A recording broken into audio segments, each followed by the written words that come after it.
Ada yang bertanya begini, Pak Ali, apakah Melia adalah pengalaman Pak Ali pertama untuk nyari duit? Maka saya jawab tidak. Saya pernah jual empe-empe, saya pernah jual sarung, saya pernah jual kartu simpati. Dulu kartu simpati masih mahal, sekarang kecil segini nggak ada artinya, betul ya? Dulu itu harganya bisa sampai 400.000. Dan saya menjadi sales sejati di Universitas Indonesia. Saya pernah jual sendal nyekermen. Saya pernah jual asuransi. Apalagi yang saya jual? Coba diingat-ingat. Saya pernah jual kambing. Jual apa lagi? Spray saya pernah jual, bayangin. Karena bagi hidup saya satu, di mana ada peluang, di situ harus ada Ali Zainal Abidin. Saya tidak pernah gengsi untuk melakukan itu, dan saya selalu lakukan setulus hati. Saya pernah ngajar, 11 tahun pengalaman saya ngajar. Dari anak orang susah sampai anak Tarsan pernah saya ajarkan. Siapa yang saya ajar biasanya tembus UI ITB. Padahal itu anak pernah rapotnya merah atau nggak naik kelas. Kalau Anda melihat cerita saya, berarti saya punya karakter suksesnya. Ranking terus. Dari SD saya ranking, sampai sekarang saya ranking, betul ya? Kalau Anda perhatikan, kenapa kok Pak Ali semangat banget untuk menjemput takdir suksesnya? Karena saya dilahirkan dari keluarga yang sederhana. Ayah saya orang yang sederhana, ibu saya orang yang sederhana. Sehingga untuk merubah kesederhanaan menjadi kesuksesan yang spektakuler, maka harus memiliki karakter yang baik. Betul? Alam bawah sadar saya mengatakan pada saat itu adalah, kalau mau kaya raya, maka saya harus jadi orang pinter. Kalau saya pinter, maka nanti gampang dapat kerjanya. Dan saya selalu yakin, suatu saat nanti saya pasti akan menjadi orang sukses. Pertanyaannya kapan, when? Only God know about that. Hanya Tuhan yang tahu kapan waktunya, betul? Ketika kita berdoa, ya Allah, pengen deh punya rumah 3 miliar. Maka pada saat Anda, suara itu keluar dari hati yang paling dalam, maka Tuhan sudah tentukan waktunya. Tinggal Anda sabar untuk menjemput takdir Anda.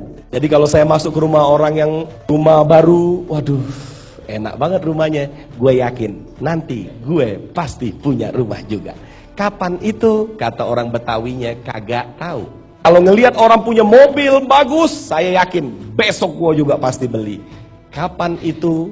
Kagak tahu. Karena kapan adalah milik Tuhan dan waktu adalah milik Tuhan. Dan kalau kita memanfaatkan segala sesuatu milik Tuhan, maka percayalah, langit akan menjadi batas impian Anda. Jadi saya sudah latih karakter sukses. Anda bisa bayangkan, saya jualan sarung, semangat saya 45. Padahal untungnya hanya mungkin buat beli rokok sebungkus atau 2 bungkus. Gak bisa buat membeli Mercy, betul? Tapi saya enjoy, karena apa? Saya punya kerjaan sampingan. Dan saya lakukan pada saat itu, saya masih di Citibank. Saya jualan pempek, keren-keren kerja di Citibank, bawa pempek. Saya bilang sama ibu saya, Mi, jualan pempek asik juga nih, Mi. Tapi kalau Umi nggak berat, kalau Umi berat jangan. Oh enggak, happy kok Umi. Ya tapi jangan tiap hari, seminggu sekali aja. Tiap hari Jumat, Mi. Oke. Ibu saya modalnya, saya jadi marketingnya. Saya bawa, kebetulan pada saat itu saya belum punya Astrea Grand 96. Jadi saya bawa, siasati gimana caranya pempek ini bisa pindah ke kantor. Maka saya bawa dengan traveling bag. Jadi pempek saya masukin ke dalam traveling bag semua. Ini angkot. Sampai kantor saya taruh di pantry. Saya bilang sama yang bantu pantry, saya bilang, Mbak tolong jualin, nanti saya kasih 1.000 setiap pempek. Lalu saya marketingin. Saya buka email, saya kirim seluruh Citibank. Selamat hari Jumat. Hari Jumat akan indah dengan harapan pagi empek-empek. Anda tidak akan dapatkan empek-empek yang Anda makan ini sekalipun Anda beli di Palembang. Karena pempek tadi adanya di Citibank, betul ya?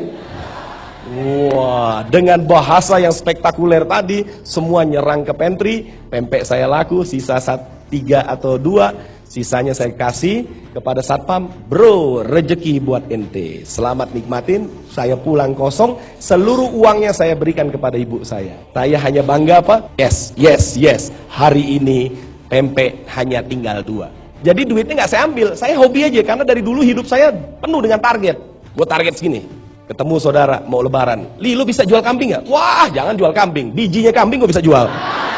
Lu gue kasih 50.000, siap. Kalau sapi lu gue kasih 200.000, siap. Gunakan lagi fasilitas negara, kantor ya, Citibank. Saya email lagi. Shhh, ada yang telepon. Halo, Ali, Citibank jual kambing sekarang? Saya bilang Citibank menyesuaikan karena mau Idul Adha jadi jualan kambing, saya bilang. Nanti kalau mau Idul Fitri jualan kurma, saya bilang. Saya pasang target, saya achieve, saya girang, walaupun target itu tidak membuat saya kaya raya. Jadi ada orang yang bertanya kepada saya, kenapa Pak Ali suksesnya melesat cepat? Karena saya sudah punya karakter sukses tadi. Dan saya sudah bosan hidup susah. Dan saya sudah bosan hidup tertekan. Saya di usia muda sudah harus bayar listrik. Saya di usia muda harus bayar kuliah sendiri. Saya di usia muda harus menyekolahkan adik-adik saya. Saya di usia muda harus menyiapkan uang untuk berobat orang tua saya. Bayangin, kecil-kecil udah tua. Wajar matangnya di Melia, betul? Wajar matangnya di Melia. Sekarang kalau karakter Anda belum teruji menjadi orang sukses, Anda mau dapat 5 juta per hari, ya opo iki? Al-Hadad. 4 bulan pertama nggak cair bonusnya, bayangin. Tapi sekarang bonusnya 1 hari sama dengan 4 bulan. Mau kaya, nggak punya karakter kaya. Wabillahi taufik wal hidayah. Wassalamualaikum warahmatullahi wabarakatuh. Anda harus rubah memiliki karakter yang kaya. Dan siapapun yang lentur siap dibentuk. Siapapun, catat omongan saya nih. Siapapun yang lentur untuk siap dibentuk, pasti dia akan terbentuk menjadi leader sejati yang akan memiliki jaringan yang besar. Habis NMT pertama saya paham, mulai besok saya prospek dibantu upline. Dapat postingan 7 lot, dapat postingan 15 lot. Saya makan itu uang postingan, seret masih di sini, paham? Karena masih ada jasa upline di situ. Nggak cengli gue dapat bonus, masih dibantuin upline ya. Bukan Ali banget ya nggak? Dulu jualan apa aja bisa sendiri tanpa dibantu upline, sekarang masih dibantu upline. Itulah hebatnya Melia, siapapun harus dibentuk oleh upline-nya, paham? Selepas ikut PLT, siapa yang dengar omongan Pak Nababan hatinya cenut-cenut?